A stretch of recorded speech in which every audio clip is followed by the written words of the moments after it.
রাজধানীর ধানমন্ডিতে আয়োজিত ফাউন্ডার্স নাইট ২০২৬ অনুষ্ঠানে বগুড়ার কাহালু উপজেলার কমিউনিটি ভিত্তিক অ্যাগ্রো ট্যুরিজম প্রকল্প সুখের খামার অ্যাগ্রো ভিলেজের ১,০০০ ফাউন্ডার শেয়ার হোল্ডারের হাতে জমির দলিল হস্তান্তর করা হয়েছে। একই সঙ্গে তাদের কাছে শেয়ার সনদ, চুক্তিপত্র এবং ফাউন্ডেশনের লাইফটাইম সদস্য পদের সনদও তুলে দেওয়া হয়। প্রিয় উপস্থিতি, বর্তমান সমাজে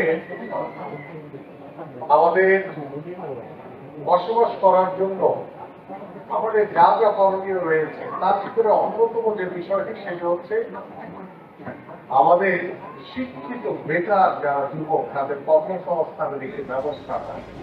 অনুষ্ঠানে প্রধান অতিথি হিসেবে উপস্থিত ছিলেন যুব ও ক্রীড়া প্রতিমন্ত্রী আমিনুল হক। এ সময় তিনি বলেন, নতুন উদ্যোক্তা তৈরিতে সরকারি উদ্যোগের পাশাপাশি বেসরকারি উদ্যোগও গুরুত্বপূর্ণ ভূমিকা রাখছে।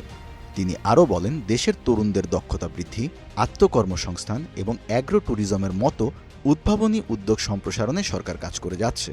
অনুষ্ঠানে জানানো হয়, প্রকল্পটির দৃশ্যমান অগ্রগতি ও সম্পদের মূল্য বৃদ্ধির প্রেক্ষাপটে প্রতিটি ফাউন্ডার শেয়ারের মূল্য ২,৯৫,০০০ টাকা থেকে বাড়িয়ে ৩,৪৫,০০০ টাকা নির্ধারণ করা হয়েছে।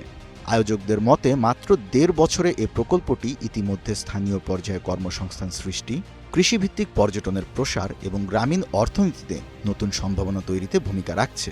অনুষ্ঠানে সুখের খামার অ্যাগ্রো লিমিটেডের চেয়ারম্যান মোহাম্মদ তাজদিব হাবিব এবং ব্যবস্থাপনা পরিচালক জোবায়ের ইসলাম বলেন, শুধু একটি খামার নয়, বরং কৃষি, পর্যটন ও উদ্যোক্তা উন্নয়নকে একত্র করে একটি টেকসই কমিউনিটি গড়াই তাদের লক্ষ্য।